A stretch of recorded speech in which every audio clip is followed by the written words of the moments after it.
Esse é um momento extremamente rico para quem faz política, mas, ao mesmo tempo, extremamente assustador diante das dificuldades que nós vivemos. E também diante das dificuldades que nós criamos para nós próprios. Porque, senador Raimundo, eu acho que o senhor vai concordar comigo, que nós precisamos hoje de 3 coisas que estão difíceis para nós. Primeiro, olhar com rigor, com cuidado para o que acontece ao nosso redor.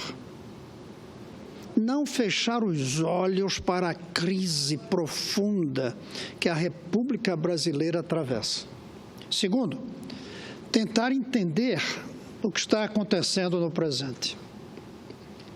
Nós estamos deixando de lado a percepção da dimensão da crise, senador Raimundo, e estamos deixando de lado também muito a busca de entender o que está acontecendo e por quê. E terceiro, formular o futuro. Eu quero provocar um pouco cada um de nós que faz política hoje no Brasil, com a responsabilidade de quem teve votos para colocar o Brasil em primeiro lugar, tentando essas 3 coisas, senador, e mostrando aqui como está difícil. Vamos falar primeiro dessa ideia de olhar ao redor. Enquanto o senhor falava e eu estava aí, eu comecei a anotar alguns dos problemas que eu olho ao redor. E que, lamentável, muitos preferem não ver, não perceber. Eu fico até encabulado da lista tão grande que ficou e que eu fiz aí, enquanto o senhor falava. Coisas como estados, municípios e a União quebrados financeiramente. Previdência também em pré-falência. Dívida elevada, dívidas, na verdade, dos estados e das famílias, das pessoas e das empresas. Credibilidade baixa de todos nós aqui políticos, dos governos, das empresas do Brasil. A credibilidade baixa internacionalmente. Juros elevadíssimos que vêm da credibilidade baixa.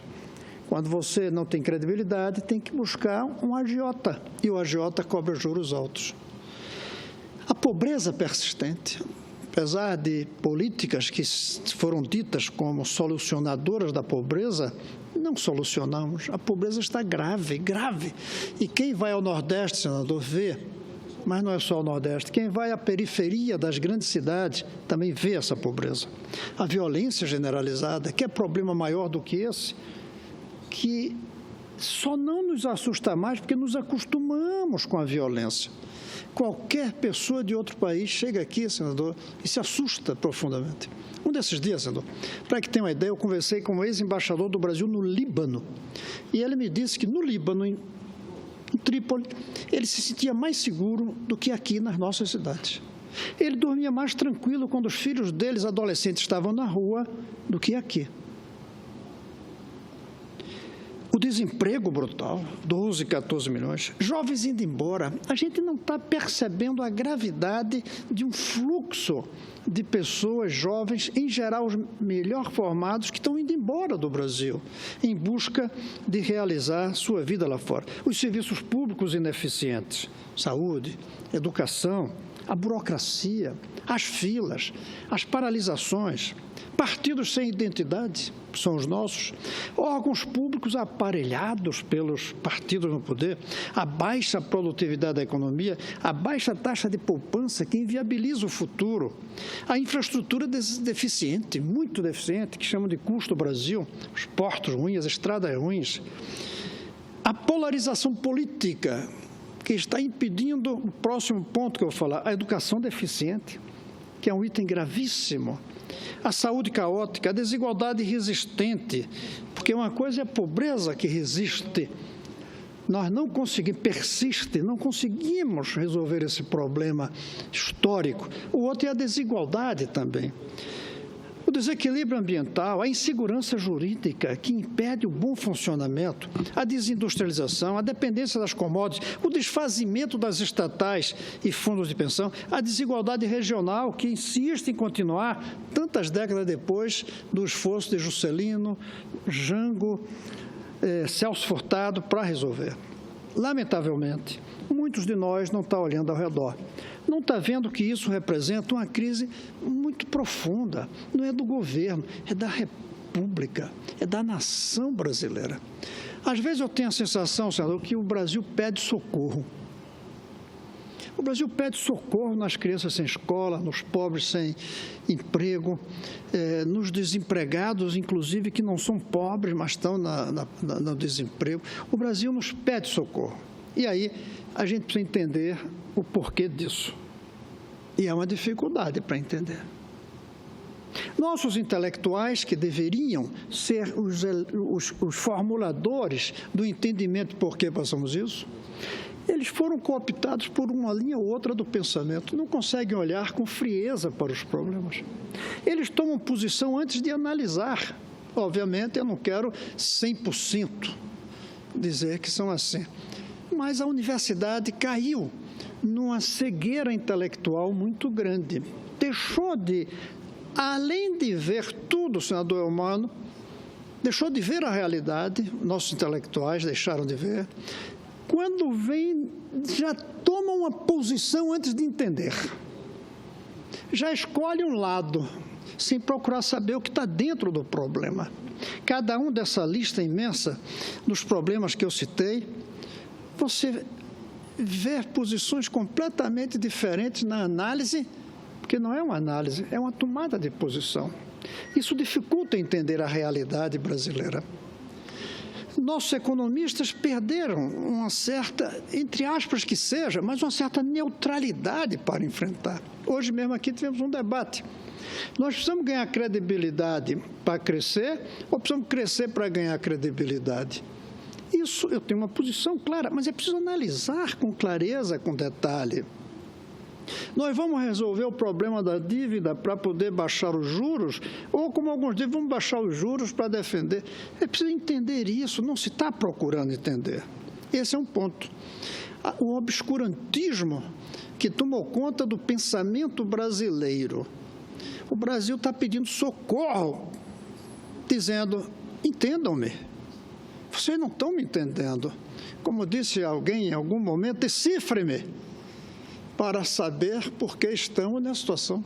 Porque se olhar pelo outro lado, as belezas e os potenciais que o Brasil tem são tão grandes que nos assusta a falta de entendimento de por que estamos nessa situação. E, no entanto, dá para dizer algumas coisas. O Brasil é um país que tem condições de ser um imenso edifício, pelos recursos que temos, mas não fez a base. Não fez a base na qual construiu o edifício. Aí o edifício rui cada vez que a gente vai construí-lo. Rui na inflação, no desencanto, na perda de investimentos, na crise política. O prédio vai subindo e cai, como se fosse uma Babel, mas não uma Babel que deixa de ser feita porque as pessoas não se entendem apenas pela língua, mas não se entendem pelo propósito onde a gente quer chegar. E porque não construímos a base. Base que, para mim, tem como dois pilares fundamentais a educação e a credibilidade. Tem muitos outros. A base exige muitas outras coisas para ser sólida e pudermos fazer o edifício Brasil aí. Mas duas são fundamentais e nós não temos. O outro é a sectarização da política. Os intelectuais cegos e os políticos polarizados, não mais por posições ideológicas diferenciadas, mas por preconceitos que foram se solidificando, sobretudo nos últimos meses, em que se transformou isso aqui num campo de futebol com torcidas diferentes. Um desses dias, nosso presidente, Renan Calheiros, disse que isso aqui parecia um hospício. Eu acho que parece um estádio de futebol, com torcidas. E torcida não precisa de lucidez. Torcida não precisa de responsabilidade, precisa de paixão. Nós precisamos de lucidez, de responsabilidade para enfrentar os problemas que nós temos. E os partidos frágeis e numerosos demais. Nós temos dificuldades para entender o presente. por causa da fragilidade dos partidos. E aí vem, senador, o terceiro ponto. O primeiro era olhar ao redor, ver as coisas que aí estão, que muitos não querem ver, se negam, há uma cegueira. O segundo é entender. Não há lucidez na maneira de refletir, pensar, inclusive com uma certa frieza, salvo o amor ao Brasil. Isso não tem que ter frieza. Isso daí é uma paixão natural que chama-se patriotismo. Mas, dada essa paixão pelo país, o resto exige lucidez para saber como construir o edifício Brasil. E o terceiro, depois da dificuldade de entender, é o futuro. Que futuro nós queremos? E nesse futuro também está difícil formular. Primeiro, pelo imediatismo como estamos debatendo nossos problemas. Nós temos que debater nossos problemas pensando o que é melhor para o futuro e não o que é melhor para o presente. Segundo, o corporativismo. Nós temos que refletir sobre o que é melhor para o Brasil e não o que é melhor para o meu grupo, minha empresa, meu partido, meu sindicato, meus colegas. Não, é o Brasil. E terceiro, é a falta de uma união que esteja acima das divergências. Não se pode querer unidade no sentido de negar as diferenças, de negar as divergências, de jeito nenhum. São as divergências que constroem o edifício do Brasil. Mas essas divergências têm que ter um sentimento de unidade, de unitário, em que diz, eu sou compatriota seu. O senhor tem seus interesses, eu tenho os meus.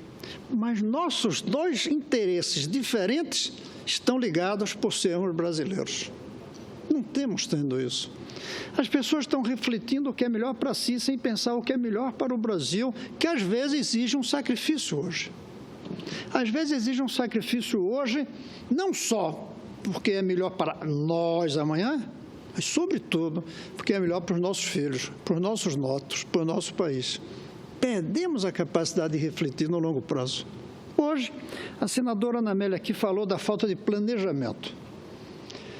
Por que no Brasil não tem planejamento? Não é porque decidiram não ter, é porque não há sentimento de nação.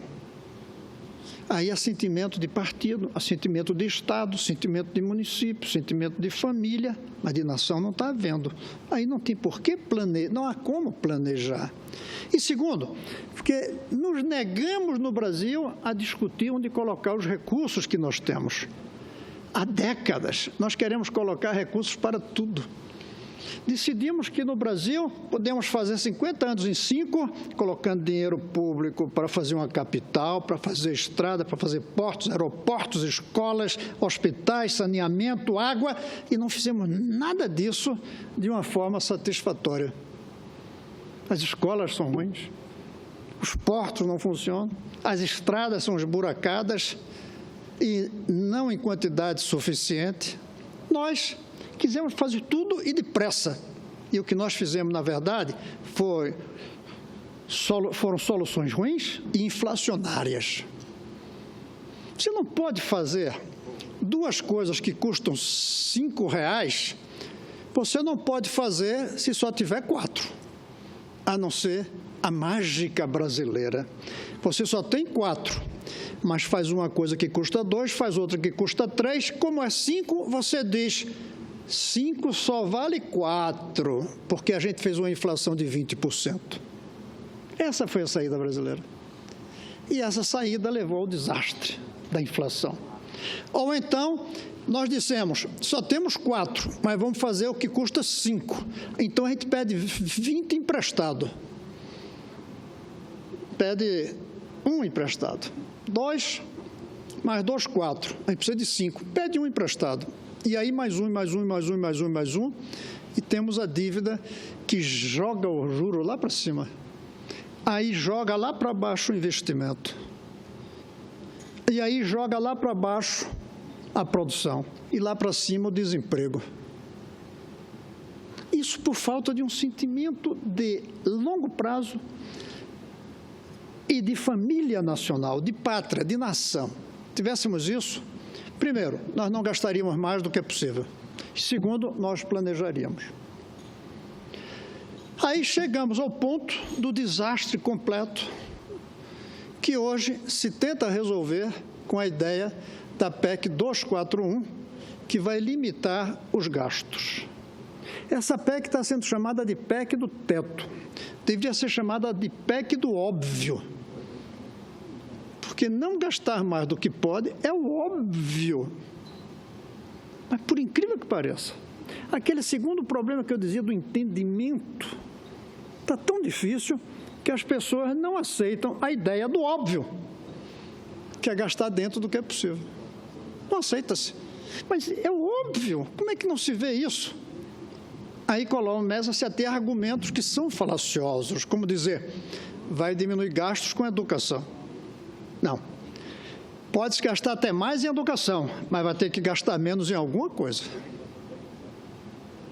Pode-se gastar mais em estradas, mas vai gastar menos em saúde. Ou gastar mais em saúde, mas gastar menos em estradas. Mas é óbvio que é assim. A não ser que a gente continue na ideia da inflação, na ideia do endividamento, do juro alto, da quebra geral dos estados que não conseguem pagar os salários hoje dos seus funcionários. Não tem outro jeito, senhor.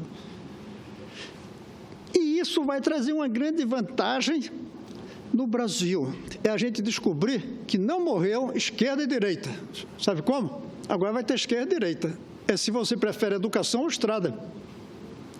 Se você prefere saúde ou dar subsídios à indústria. Não vou dizer qual é a direita nem a esquerda, mas vai haver disputa. Esquerda, direita é o que caracteriza a disputa. Disputa por um tipo de gasto ou por outro tipo de gasto. No Brasil, acabou a esquerda e a direita porque a gente gasta tudo com tudo. Então, não precisou debate, não precisou confronto. A gente vai para a comissão do orçamento e põe tudo ali que quer. E aí faz essa mágica que 2 só tem 4, mas 2 mais 3 vira 4. 2 mais 3 é 5. Se só tem 4, não é possível. Ou é possível com a inflação, mentindo, dizendo 5 só vale 4. A gente driblou a aritmética. A política brasileira driblou a aritmética, dizendo que 2 mais 3 é igual a 4, pela inflação. Agora aqui essa casa vai se transformar num fórum de debate aonde a gente quer colocar os recursos que o Brasil tem dentro dos seus limites, porque os recursos são sempre limitados, nunca são infinitos e limitados. Mas para isso vai ser preciso um entendimento, vai ser preciso olhar ao redor e ver o desastre que está aí e com o entendimento saber onde gastar e debater aqui com o espírito público, com a responsabilidade para não gastar mais do que é possível e com lucidez para saber onde é melhor gastar. Isso eu lamento que não estivesse na Constituição de 1891, que se tivesse ali, na primeira Constituição da República, a política teria sido mais séria no Brasil. O edifício Brasil teria construído sobre um terreno sólido da responsabilidade financeira. E seria ótimo se no debate os poucos recursos limitados, com teto, fossem gastos, sobretudo, em educação, mas dentro dos limites, não imaginando que é ilimitado. Hoje aqui se disse que essa medida vai impedir o aumento de salário do professor. Não, vai permitir o aumento de salário do professor, mas vai ter que baixar salário de alguém, ou vai ter que baixar gastos de alguém. Vai ter que reduzir alguns gastos que esse país faz e que eu acho são supérfluos. E eu vou trazer aqui a minha proposta, não só de aumentar gastos para a educação, mas de onde terá. E tenho certeza que muitos dos que dizem que são favoráveis ao aumento de gastos para a educação vão ficar contra tirar de onde eu vou sugerir. Mas eu vou sugerir. Isso chama-se responsabilidade. Isso chama-se entendimento do que é possível e do que é necessário para construir o país que a gente precisa. Isso chama-se tentar construir o prédio Brasil em cima de um território sólido, onde a base diga, esse edifício não vai cair, porque nas últimas décadas a gente constrói o edifício e de repente ele cai. Já reparou isso? Estava tudo tão bem no Brasil até 5, 6 anos atrás. Estava indo de repente. Por quê? Porque a base não era sólida. Está na hora de ter uma base sólida. Uma base sólida nas finanças, uma base sólida na educação, uma base sólida nas regras jurídicas, que você saiba que começa hoje um empreendimento, seja um curso, seja uma indústria, e sabe que até o fim vai nas leis. Agora mesmo, os nossos jovens que começaram um curso baseado no FIES, chega no meio e não tem mais dinheiro. A instabilidade que esse país tem nas regras que definem a convivência entre os 200 e tantos milhões de brasileiros. O FIES é apenas um exemplo. Mas isso acontece todo dia com as empresas. E isso acontece quando tem inflação, que você faz um contrato para receber seu salário de R$100, quando você recebe os 100, só vale 80. A inflação é a maior quebra de pacto jurídico de um povo que existe. A maior quebra de pacto é a inflação, porque o dinheiro que você recebe não vale o que ele tem escrito. E aí, o edifício Brasil que vai subindo, cai. Está na hora da gente pensar aqui como retomar, não apenas o edifício Brasil que se deseja, mas como construir a base sólida, sem a qual nenhum Brasil vai adiante. E aí, eu quero concluir, senador, dizendo que, na idade que eu cheguei, eu tenho a sensação que ou nós brasileiros vivos hoje, sobretudo hoje, adultos, ou nós fazemos um sacrifício pelo país, ou a próxima geração nem vai ter país pelo qual fazer sacrifício. Aí alguém diz, maluquice, não vai ter país. País continua. Não. Continuará, mas desorganizado, desagregado, desarmonizado, sob todos aqueles itens que eu li aqui no começo, com violência, com desagregação, sem compromissos uns com os outros. Aí não é Brasil, aí não é nação. Pode ser um território, pode ter uma bandeira, pode continuar com o hino, mas não é um país, não é uma nação. A nação que nós precisamos construir, o edifício Brasil que nós precisamos fazer, onde vão morar as futuras gerações, hoje exigem a construção de um terreno sólido sobre o qual ele deve ser construído. Esse terreno sólido exige muitas ações, mas uma delas é a responsabilidade fiscal, é a responsabilidade com os gastos públicos. E isso exige, sim, mais eficiência, como nós usamos os gastos. Nós perdemos essa capacidade de eficiência. Teve um exemplo, senador Elmano, na minha área, educação. Os prefeitos não se orgulham de terem erradicado o analfabetismo, eles se orgulham de gastar muito dinheiro com a educação. É comum você ver um prefeito, se me encontra, sabe, de meu compromisso, eu gasto 30%, 35% em educação. Aí você vai olhar os indicadores, são tão ruins como um que gasta 20%. O importante não é quando se gasta muito, é se faz muito. Nós precisamos gastar mais dinheiro em educação, mas nós desperdiçamos muito dinheiro do pouco que a gente gasta hoje. Para fazer o Brasil um campeão mundial da educação precisa de mais dinheiro, mas com o dinheiro que a gente gasta hoje dava para fazer mais do que a gente está fazendo. Muito mais. Essa PEC, ela vai trazer responsabilidade aos políticos na disputa por prioridades, mas ela vai trazer também o benefício de nos forçar a melhorarmos a eficiência no uso do dinheiro que a gente tem. Dito isso, senador Elmano, eu quero dizer de uma preocupação profunda. É que se nós definirmos um teto deixando que aqui embaixo as pressões para aumentar os gastos continuem subindo e subindo e subindo, vai chegar um dia que vai estourar o teto. Aí como é que a gente vai resolver se a Constituição não permite? Nós vamos ter que reformar a Constituição para liberar os gastos. Primeiro, isso aí é um desastre, porque vamos inflacionar, desorganizar. E segundo, porque para fazer isso serão necessários os votos de uma reforma constitucional. E aí vai durar meses o debate. A Argentina passou por isso. Eles não fizeram teto de gastos, mas eles disseram na Constituição um peso, a moeda deles, igual a $1, na Constituição.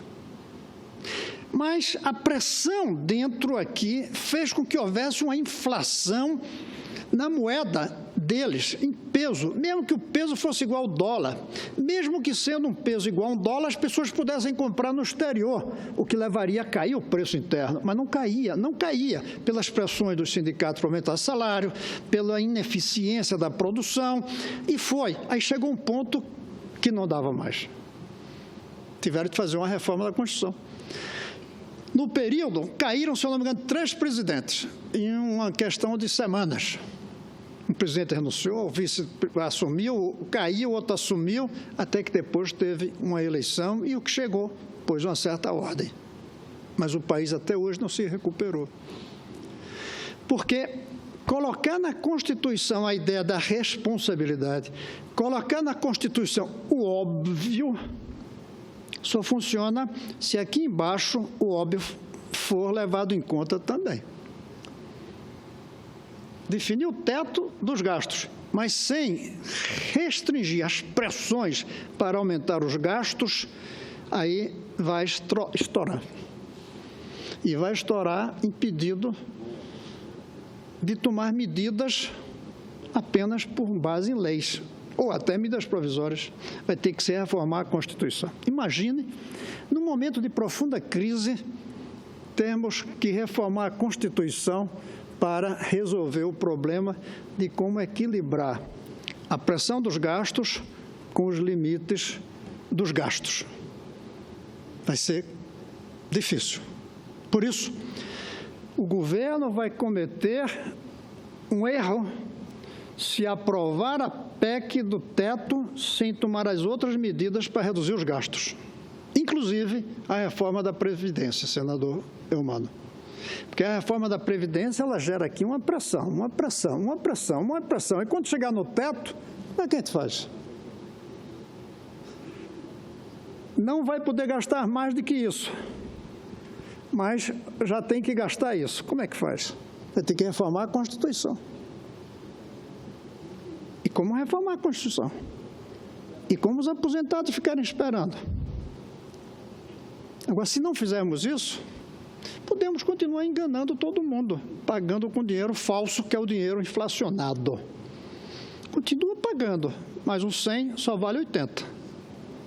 É melhor cair na real. Mas, para isso, vai ser necessário um certo sacrifício para barrar isso aqui. Isso aqui não pode crescer mais do que isso aqui. Pelo menos por um tempo. Mas ou nós fazemos um sacrifício hoje, ou os nossos filhos, nossos netos não terão futuro. Ou nos sacrificamos no presente, ou asfixiamos o futuro. Eu estou pronto a fazer o sacrifício. Essa casa deveria, inclusive, dar exemplo de fazer aqui, reduzindo nossos gastos, para poder usar mais em outros setores. Se não fizermos isso, o que nós determinamos nessa PEC durará poucos anos. E as consequências poderão ser ainda piores. Eu sou favorável a ela, mas eu vou cobrar muito que sejam tomadas as medidas necessárias para casar o limite dos gastos com a pressão do aumento dos gastos. Esse é um bom debate que nós vamos ter. É isso que justifica a atividade nossa, que estava meio morta. Nós não estávamos discutindo nada. Felizmente, chegou agora a medida provisória do ensino médio, chegou essa PEC e vai ter que vir uma maneira de propor como fazer a Previdência sustentável, porque a que está aí é absolutamente insustentável. Não tem como a gente viver mais anos sem pagar mais para se aposentar. Não tem como. Se você vive mais, e eu espero que cada brasileiro viva cada vez mais, vai ter que pagar mais para viver ganhando por mais tempo. E nós estamos, felizmente, vivendo mais. É óbvio que, no caso do Brasil, nem todos estão vivendo mais. Então, a aposentadoria tem que levar em conta aqueles cuja esperança de vida não está aumentando. Ou aqueles que não podem trabalhar por muitos anos, como pescador, lá no nosso Nordeste. Não o pescador industrial, mas o pescador artesanal. E outras profissões que são de vida curta. Tem que ter aposentadorias especiais. Mas por causa da função, não por causa da força corporativa. Me lembro quando nós, professores universitários, conseguimos colocar na Constituição trabalhar apenas 30 anos. Uma irresponsabilidade com o Brasil, porque eu creio que um professor universitário ele é tão melhor quanto mais velho ficar, se não tiver doença. Não tem por que se aposentar cedo. Aliás, nós, professores universitários, devíamos ser proibidos de aposentar. Quando tivesse velho, os alunos iam na casa da gente. Mas colocamos uma medida de aposentadoria precoce, o que deve ter para pescador. Professor primário e secundário, inclusive, nós reduzimos a idade de aposentadoria para poder manter o salário baixo. Se o salário fosse realmente alto, se a cada 7 anos o professor tivesse 6 meses de licença por sabática, como temos nós, os universitários, o professor até do ensino primário e do ensino médio ia aceitar trabalhar um pouco mais. Foi uma compensação, que não é uma boa solução. Nós, os adultos de hoje, ou nos sacrificamos ou matamos o Brasil dos nossos filhos. Eu espero que nessa casa caia a responsabilidade e que a população brasileira entenda isso. Mas não estou tão seguro. Eu acho que muitos de nós que vamos defender aqui a responsabilidade não vamos voltar, porque o eleitor vai preferir acreditar nos discursos demagógicos de que não precisa ter limites de gastos, de que é possível gastar quanto quiser, quanto for e em tudo, e que o Estado pode absorver tudo. Não pode. Foi um erro. Temos que passar parte das nossas atividades para o setor privado, para poder usar mais na educação e na saúde. As pessoas dizem, de onde vem o dinheiro para aumentar aqui e reduzir aqui? Transfiramos. Os empresários e o setor privado precisam de portos. Que façam eles os portos. Inclusive com a eficiência de ganhar dinheiro com isso. Ótimo, tem que ser. Tem que transferir para o setor privado aquilo que não é fundamental para a sociedade. E concentrar o dinheiro que a gente vai ter para a educação, para a saúde, para a segurança, para a cultura, para tudo aquilo que for, de fato, prioritário. Senhor presidente, vamos ter semanas muito interessantes, mas muito angustiantes também, muito difíceis, mas fundamentais para solidificarmos o terreno onde nós temos que construir o edifício Brasil, onde morarão nossos filhos, netos, bisnetos, etc. E sem essa solidez, o edifício deles vai continuar balançando e afundando de tempos em tempos. Essa seria a pior das nossas irresponsabilidades, deixar os nossos descendentes morando em um edifício Brasil frágil, inseguro, sob um terreno pantanoso. Vamos solidificar esse terreno, tomando as medidas que sejam necessárias, mesmo que isso exija sacrifício de cada um de nós. Era isso, senhor presidente.